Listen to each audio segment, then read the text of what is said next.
সাবেক প্রধানমন্ত্রী এবং বিএনপি চেয়ারপারসন বেগম খালেদা জিয়াকে লন্ডনের হাসপাতালে নিতে এয়ার অ্যাম্বুলেন্স মঙ্গলবার সকাল ৮টায় হজরত শাহজালাল আন্তর্জাতিক বিমানবন্দরে অবতরণ করবে।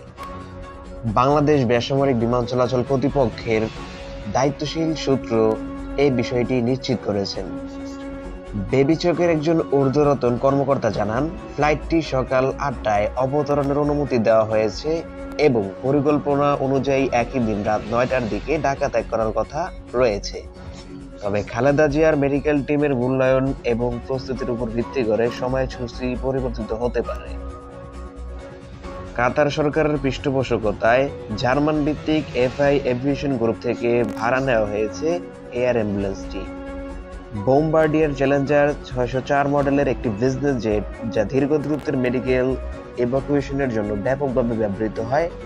চ্যালেঞ্জার ৬০৪ তার শক্তিশালী ট্রান্স-কন্টিনেন্টাল সক্ষমতার জন্য পরিচিত, যা ঢাকা লন্ডন মেডিকেল ট্রান্সফারের জন্য উপযোগী।